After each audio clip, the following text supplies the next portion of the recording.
Sophia, and today I will be your agricultural ambassador. Today we are at the beautiful Kualoa Ranch on Oahu's windward side. You may think of this ranch as a place where movies are filmed, but it's actually a piggery, a cattle farm, a shrimp farm, and an oyster farm. Come with me and let's go check out Kualoa Ranch. We are at a pig house where they keep a bunch of pigs here at Kualoa Ranch.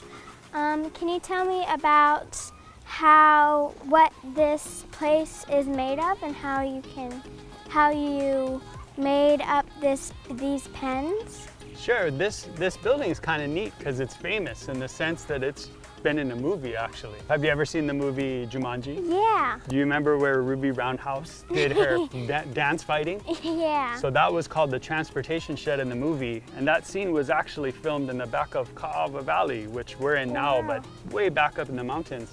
But this building is actually that building. So we took it apart and brought it down. So how old do pigs live up to usually? So pigs can live for years, but what's really neat about pigs is how fast they grow. For instance, these pigs are only about a month old. Wow. And when they were born, they were about this big. Wow. So these pigs here, they're about 15 to 20 pounds right now. Wow. Yeah, and what do the pigs usually eat? So that's a really good question. So these pigs, they eat a combination of 3 different things. One of the things, since we're a farm too, is they eat all of the fruits and vegetables that we can't sell because maybe they're too small or maybe a bird ate one or something like that. Yeah. So, and then also we have a restaurant on site. And you know when you're making a salad with your mom or your dad, you know how you cut, I call them the ends or things that don't make it in your food? Yeah. We feed them that as well. And then we also feed them a grain so that they make sure they have everything they need nutritionally, just like I'm sure your parents do with you. Yeah, were all of these pigs from the same litter? Yep, that's a good question. They're all brothers and sisters. Oh. So there's only 10 in this litter, but we had a litter about 3 months ago and there were 17 of them. Do they need to be how did you train them to get the water out of the water dispenser? So when we first got our very first pigs, I got 3 pigs about this size and they did not know how to use it. Wow. So we had to train them, but pigs are really smart. So I just would hit the button and then kind of put it on their nose and they would know that's where water came from. But pigs are so smart that from then on out, all of the moms just taught their babies how to use it. So as you can see now, they know how to use it. Yeah. In fact, they're so smart, they know how to open their own pens. So if you look closely, we have to tie some of the pens shut because they've learned how to open the lever and open the whole thing. Wow.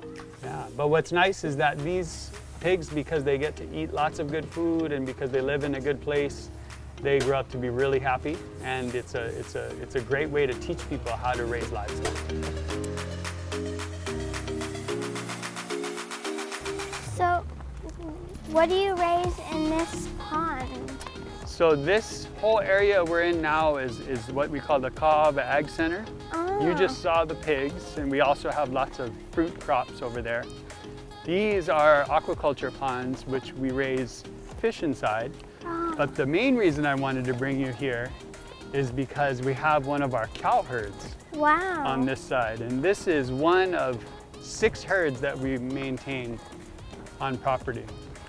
So this is what we call our swamp herd. And we just call it the swamp because this area here has a lot of ponds. So how old do these cows usually last up to? So these cows here, they're only about 2 years old. And if you look really closely, you'll see a number 9 that's on their kind of back hip. And that means that they're born in 2019. Oh, wow. But some of our mama cows in the main herds, some of them are as old as 15 years. Wow. Yeah, so they live for a long time. But usually the cows that we raise, they're here on ranch for about 3 years or so. So what do you keep in that pasture over there? So that pasture is for cows, and that's a good question because unlike the pigs that we talked about earlier, where we give them fruits and vegetables and grains, cows spend their whole lives just eating grass here. So they start eating grass from when they're still drinking their mother's milk. They learn how to eat grass, and then they eat grass all the way through their lives. Cool. So we make a joke that we're not so much cattle ranchers as we are grass farmers. Because it's really important that we are always putting them on what we call good grass. Because as you can see where they're standing, see how the pasture is a little bit kind of lesser green? Yeah. It's because they've been eating all the tips of the grass, whereas you see over here, the grass is very green, and it's because it's got all of that vegetative growth, which has all that good nutrition for them. So I've heard that cows have had they have multiple stomachs. Is that true? It is true. So any type of bovine or grass-eating animal, they have different chambered stomachs for different processes of being able to digest grass. So for instance, you and I, we have one stomach. Yeah. If I were to eat grass, I probably wouldn't feel very good. But aside from that, it probably wouldn't give you as much nutrition as you would need. Where what cows do is they have different chambers that do different things to the grass to help break it down, so they get the nutrition they need. Cool. How many stomachs do they have? 4 stomachs. 4 Yeah. stomachs. Okay, cool.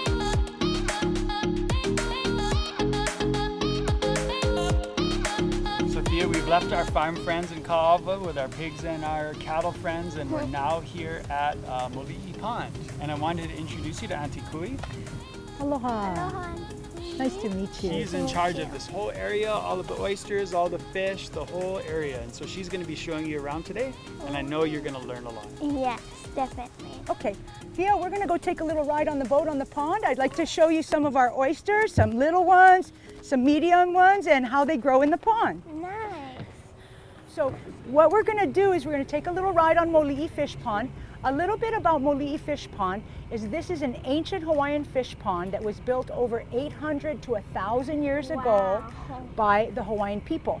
The Hawaiian people were the only Polynesians to practice walled aquaculture. Wow. They didn't learn it from the Tahitians or the Fijians. It's unique to Hawaii. And what they would do is they'd make big rock walls out in the ocean and grow algae.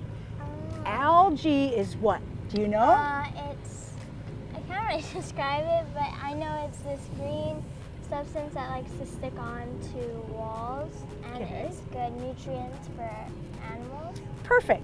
And they grew mullet.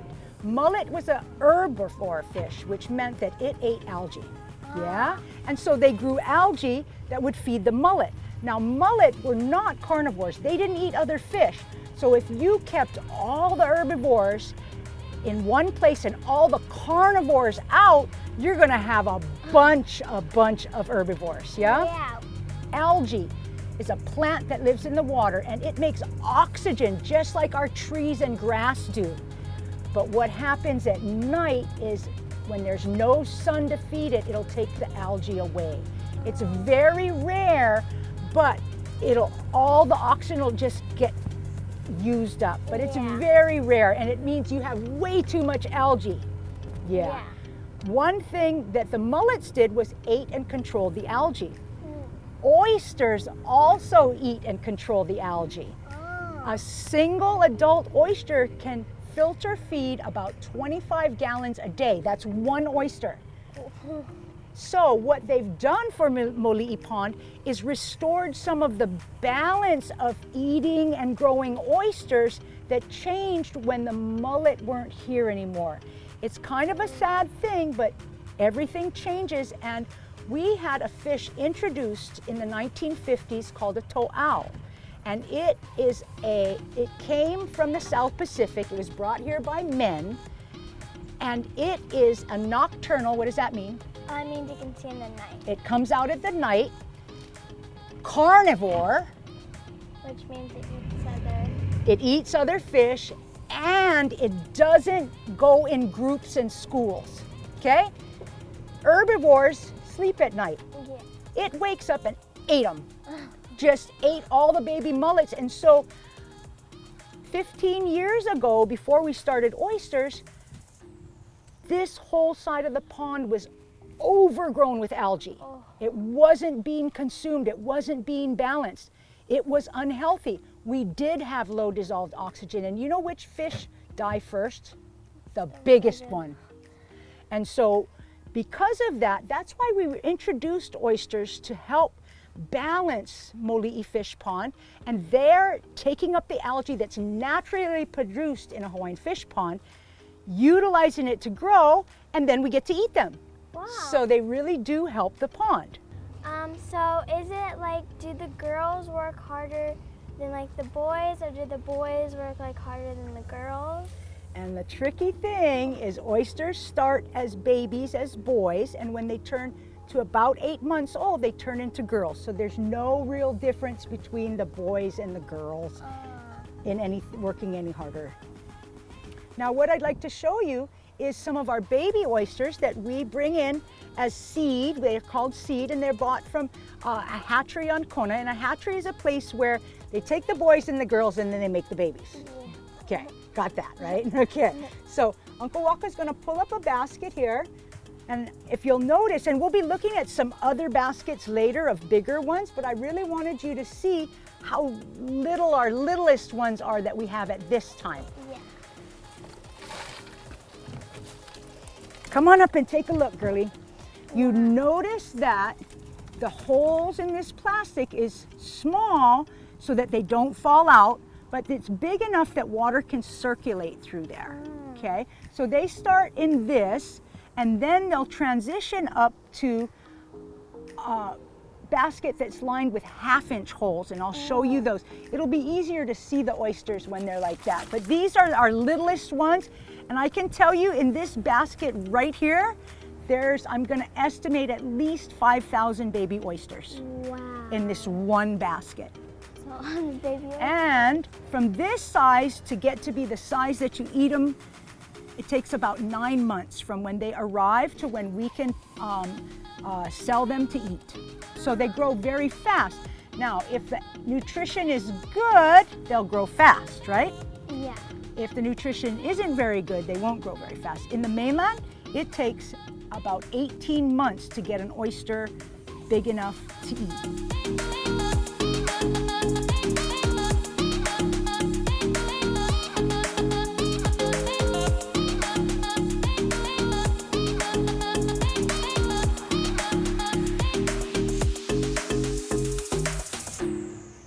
Thank you so much for coming to visit us at Moli'i Pond and learn about the oysters. We're here at our shrimp farm in Hakipu'u. This is Uncle Anthony and Auntie Jenny, and they're going to teach you about how we grow shrimp.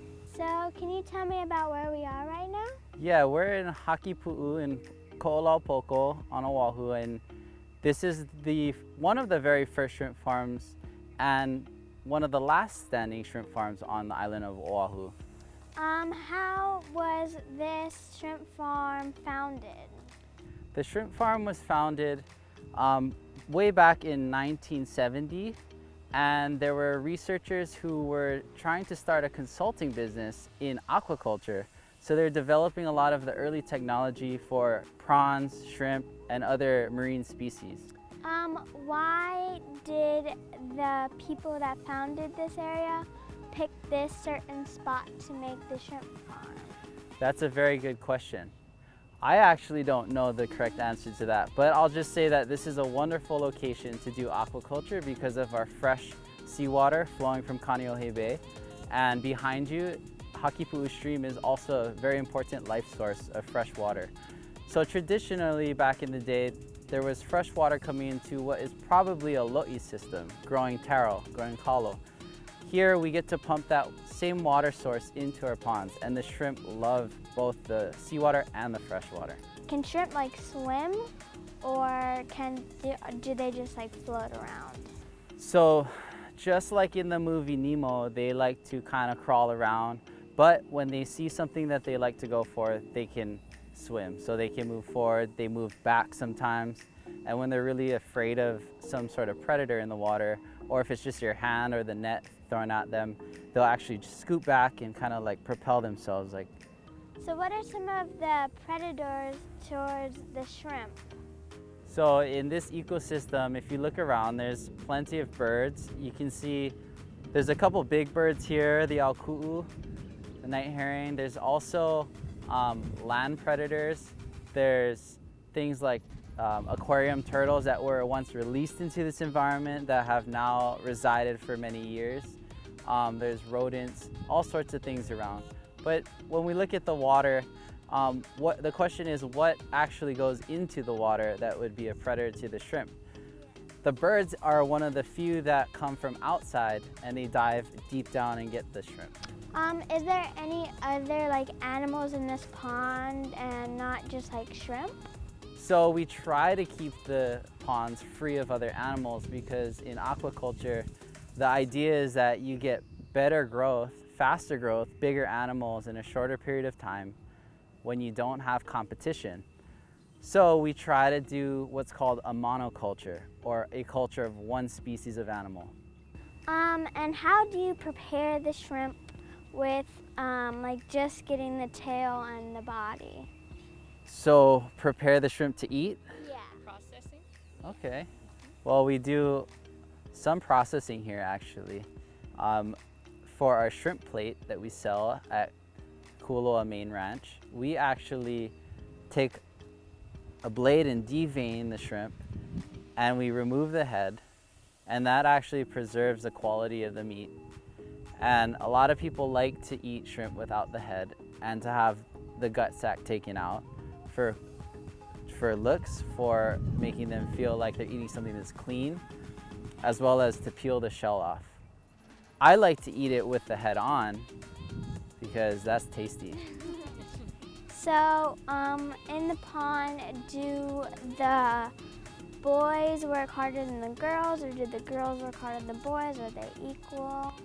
So the girls definitely work harder than the boys, and we rely heavily on the girls for reproducing the little babies for us. So they're a very important sex, but both are important. Yes. The girls, if I may, the girls actually grow larger than the boys. Oh. Wow.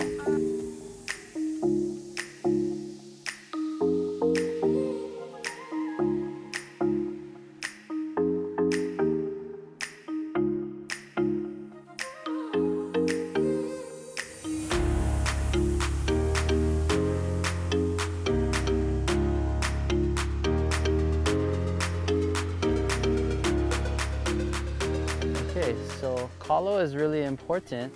It's sustained a lot of people for many years in Polynesia, where we stand today. It was part of a traditional lo'i. In Hakipu'u, again, the water source is from the stream. What happens upstream affects us downstream. So the importance of having good soil, good water, good sunlight, they're all necessary elements to making a plant happy. And if you pollute upstream from you, then it affects what you're growing here down below. So we're at sea level at the ocean, which is very far down from the mountains, and we're at the very end of where everything washes down. So if we had any sort of pollution going on, it would really affect the way that we grow food. So how do you keep the pollution from getting into your plants? So pollution is hard to detect, especially what's called non-source point pollution, where a lot of the pollution in our waterways, we can't tell where it comes from. We do know that it comes from upstream, most likely in the mountains. So that's why it's important to have proper land management, especially in the forest, and then working your way down to the ocean. Yeah, do you guys grow any flowers or any sort of stuff like that? We do. In Moli'i, we grow flowers. In this portion of Kualoa Ranch, we actually don't do a lot of flowers. We have some different ornamental flowers on the other side, some red torch ginger and things like that. But our focus down here is food crops. And a lot of the food crops that we grow are vegetables that you and I eat every day. I'd like to say a big thank you to Kualoa Ranch for letting me come here and learn about their agricultural facts. This is Thea Ford, your agricultural ambassador, and aloha and a hui ho.